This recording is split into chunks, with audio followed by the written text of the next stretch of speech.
Kanalıma hoş geldiniz. Bugün sizlere menekşeleri çoğaltabilmenin en pratik ve hızlı yöntemini göstereceğim. Menekşeler yapraktan nasıl çoğaltılır?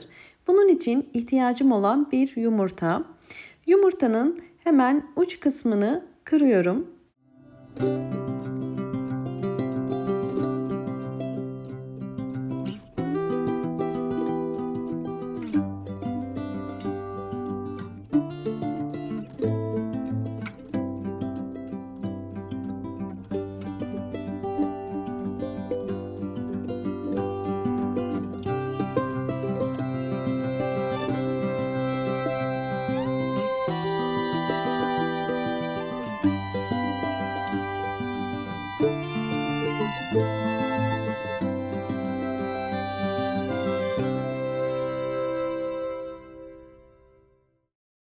Yumurtanın kabuğunun altından da bir delik açtım.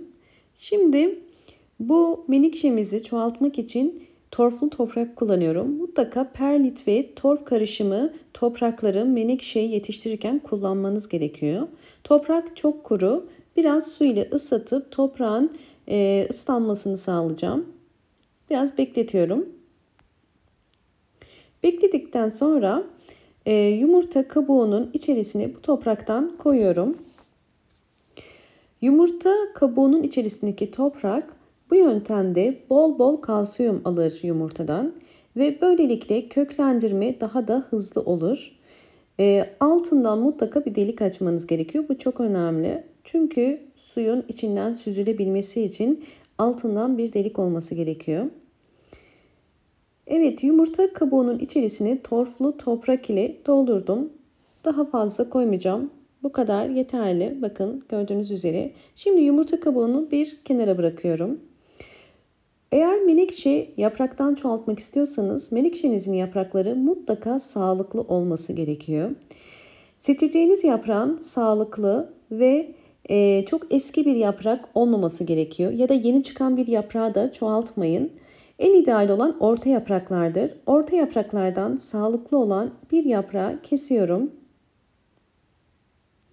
Evet, bakın yaprağı kopardım. Burada dikkat etmeniz gereken ikinci püf nokta, bu şekilde dal uzun olursa köklenmesi yavaş olur. Bu yüzden dalın mutlaka yarısını kesiyoruz. Böylelikle menekşe yaprağının hızlanmasını ve hızlı köklenmesine yardımcı olacağız.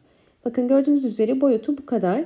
Şimdi bunu yumurta kabuğunun içerisine yavaşça koyuyorum. Ve üzerine isterseniz biraz daha toprak koyabilirsiniz. Şimdi bu yöntemde önemli olan yumurta kabuğunun içerisinde orkide yaprağının kalması. Fakat bu şekilde bırakmayacağız. Ben bir saksının içerisine yine torflu bir toprak koydum. Orta kısmını açıyorum. Hazırlamış olduğum yumurta kabuğunu bakın bu toprağın içerisine oturtuyorum. Böylelikle menekşenin hızlı köklenmesini sağlayacağız. Yumurta kabuğu dıştan görünmeyecek şekilde toprak dökeceğim.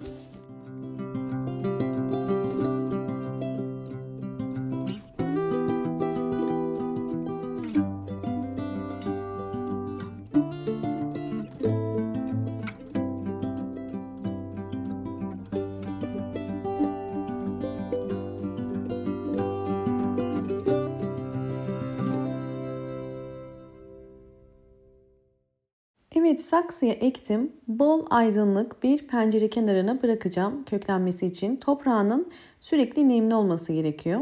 Şimdi ikinci yöntemimiz yine sizlere kolaylık olması açısından yine menekşeleri çoğaltabileceğiniz diğer bir yöntem. Yine sağlıklı olan yaprakları kesiyorum. Kestiğim yapraklarla yeniden yeni küçük menekşelerin oluşmasına yardımcı olacağız.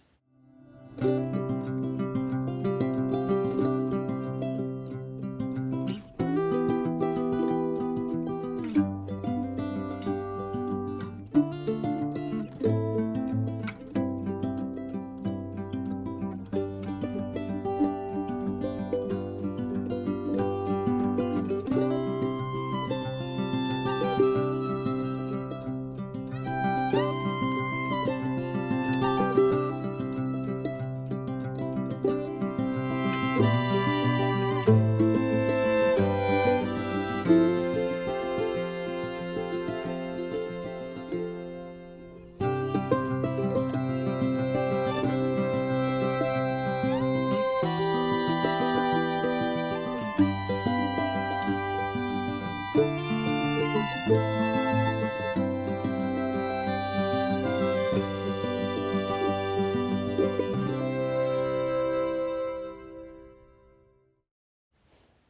yapraklarını toprağa diktim. Şimdi ilk suyunu da vereceğim. Su verdikten sonra bu menekşelerinizi mutlaka bol ışık alan bir yere koymanız gerekiyor. Ve mutlaka belirli aralıklarla su verin. Toprağının sürekli nemli olması gerekiyor.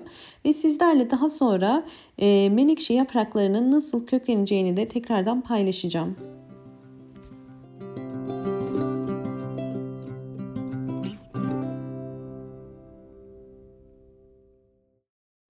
Evet, aradan 4 ay geçti ve 4 ay sonraki menekşelerin son durumu. Bakın ektiğimiz ilk yaprak ve gördüğünüz üzere yeni küçük küçük yapraklar çıkardı.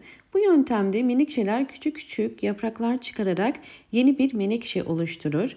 Ve bu tutmuş olduğum eski yaprağı da zamanla zaten çürüyüp tekrar düşecektir. Hemen sizlere diğer menekşelerimi de gösteriyorum. Bakın bu da yine ekmiş olduğumuz menekşelerimiz. Yine aynı yöntemle ektiğim başka bir menekşe. Menekşe çoğaltmak aslında çok kolay. Önemli olan menekşe toprağını bol nemli tutmanız ve mutlaka bol ışık alan bir yere koymanız. Bu şekilde menekşe hızlı bir şekilde yeni yapraklar çıkararak yeni bir menekşe oluşturacaktır. Bakın bu da yine ekmiş olduğumuz menekşe yapraklarımız ve gördüğünüz üzere hepsi şu anda filizlendi. Menekşe yapraklarını ektikten sonra bu şekilde filiz verince artık bunları ayırıp yeni saksılara alabilirsiniz. Ama daha küçükken ayırmanıza gerek yok. Eğer videomu buraya kadar izlediyseniz ve beğendiyseniz hemen beğen tuşuna basıp kanalıma da abone değilseniz eğer bana destek olmak için abone olursanız çok mutlu olurum. Bu aşamada dikkat ettiğim diğer önemli bir püf nokta: sıvı bitki besinleri verdim. Yumurta kabuğunu ektim. Menekşeye sıvı bitki besini vermedim. Fakat bu saksıdakilerine sıvı bitki besinleri verdim. Yumurta kabuğu suyu, muz kabuğu suyu ve benzeri sıvı bitki besinlerini verebilirsiniz. Bakın biraz daha büyümüş başka bir menekşemi de sizlerle paylaşıyorum. Gördüğünüz üzere yaprakları büyüdükçe küçükken bile çiçekler açmaya başlar. Ve burada dikkat etmeniz gereken diğer önemli bir nokta, kesinlikle sulama esnasında yaprak aralarına çok su girmemesi gerekiyor. Umarım bu videom sizler için faydalı olmuştur. Videomu buraya kadar izleyip beğendiyseniz hemen beğen tuşuna basıp kanalıma da abone değilseniz eğer bana destek olmak için abone olabilirsiniz. Bol bol yorumlar yapıp yorumlar kısmında sorularınız varsa sorabilirsiniz. Hoşça kalın, sağlıkla kalın.